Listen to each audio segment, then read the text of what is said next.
Hi everybody, welcome to the South Australian Sports Show. I hope you can stay with us for the next hour. We have got plenty coming up on the show. As always, the co-host, Barry Curtin, joins me. Baz, how are you? Good, mate. How you going? You find yourself up and about because the AFL's about to start? It's about to get going. You know, I know there's some people that go, well, they don't care less, but it seems to be when it starts, there's generally a lift from people going, it's on, mate. It's game on. Yeah, because you've got all your super coaches, you've got all your, you know, everybody's an expert. This time of the year, how's your team going? They're flying. Yep. They're the best ever. Yep.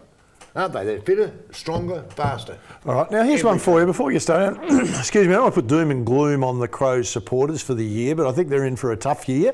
But hopefully we see some improvement there. But his group get together and they have fantasy football. So they've got every player. So they've got the whole squad of every team. Yeah. And these guys have been at it for a long time. And I was talking to him today and he said, I don't know how to tell you this. He said, but we went through all the teams.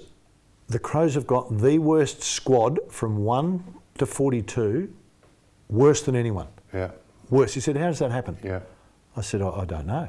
I said, well, you know, we'll see how the year plays out. Yeah. But these guys are meticulous about it. Yes. And when they say that, you go, and he's good. I give him some credit. He's not just the local Yahoo. I'll go, wow, I never thought about it. So I said, but he was really specific about the whole squad. Yeah. He didn't go just the main. He said the 10. whole squad. Yeah. They've got the worst list in the AFL. I said, well, they're worse than North Melbourne. I said, yep, worse than North Melbourne. So how does the club get like that? Recruiting. Or, sorry, non-recruiting. So this year, hypothetically, I'm saying right now that they have a losing year again. They win maybe 5 games. Yeah. Is Nixie, the coach, responsible for that? Or is it he's picked up all this rubbish and he's wearing it? Is it time to go, we need to come in and have a good look at what's happened here, cleanse that as well? You know, because I honestly, I'm driving here after we'd spoken about it, I'm thinking, gee whiz, you know, if you gave that list to Damien Hardwick or you gave that list to Chris Scott, they couldn't do any more with it. No. They could not. I agree. Because you don't have the talent. If you don't have the talent, you can't do it. That's right, no matter who you are. So I guess I'm preluding that this is going to be a bigger problem. So if they get beaten by big margins, I think they need to go and have a real good look at where it is. I reckon a couple of people got away with stuff the last couple of years and they're paying a big price for it. Yeah, I think people. I'm hoping I'm wrong, but I've just got that feel about it. Well, it's not the first time someone said that. I think it was our very own Kane Corns who might have said that that's the worst list in the AFL at the present time. He said that about 3 weeks ago. Well, hopefully it's not. Hey, I want to talk to you. Obviously, we're underway now. Had the big game on Thursday night. This weekend, some big games coming up. We'll talk about them. But before we get to that, everyone has a punt at who they think their top 8 will be. Or top 4 for you. I know I haven't given you a chance to think about it, but right now, if I said you had to pick your top 4 on what you saw last year, how you think it's going to play out, who do you reckon your top 4 would be this year? My top 4 right now would be Richmond, Port Adelaide. Yep. No problem. Not just because I'm from Port Adelaide, but be Richmond, Port Adelaide, Brisbane, St Kilda. Okay. There you go. Yeah, well, I've gone Richmond, Brisbane, Port Adelaide, Geelong. Okay. So we're probably thinking along. I think St Kilda might surprise. Yeah, I think Saints are ready. Yeah, I think Saints are ready. They're one of the better sides I saw last year. All right, 4 p.m. Saturday, Adelaide Oval, Crows v Geelong. What are you thinking? No, I'm thinking they'll get beat, but I'm not sure they'll get blasted. Yep. If you saw them at Noarlunga last week, mate, in the trial, you would say Geelong's going to win by 120 points. Well, it was a 71-point loss to Power. To a half Power side. Yep. They took half of them off at half time. That's where it hurts. Yep.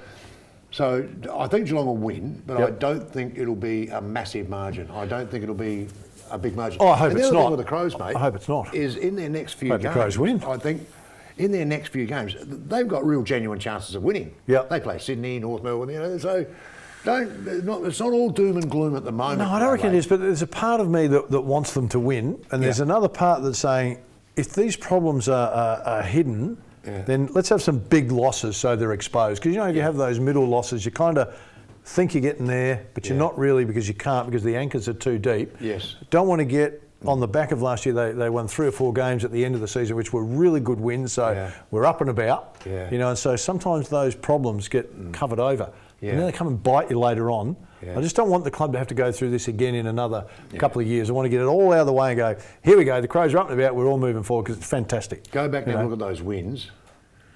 from the end of last year. I know. And they're not great weeks. I'm sounding like the Grim Reaper at the moment. Yeah, I don't mean to be. What I'm suggesting is that there needs to be a really good look at what's happened in the last 3 or 4 years, as opposed to we're a little bit better, we're okay. Yeah, they should have done this 3 years Well, they ago. did. They had Pavlik come in. They had Jason Dunstall come in. They've had people come in and have a look. But terrific. Sometimes you miss some of that. Yeah, That's all I'm saying. Sometimes you need someone from your own club to have a good look at it. Well, you do too. Then you get to Marvel Stadium, mate. North Melbourne, of course, on Sunday up against the Power.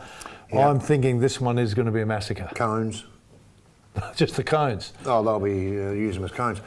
North Melbourne have got some good young players. Yep. Young players. But they haven't got an all-round good team. That's their issue at the moment. Well, I think David Noble's in for a tough couple of years. I think he's in for a very tough year, but no problem at all. Going to have to stand by him. If Port go, they won't get within Cooey or Port Adelaide on the weekend. I don't think. No. But there's some good games tonight, for instance. Yeah, there are some good ones. Well, Collingwood and the Bulldogs.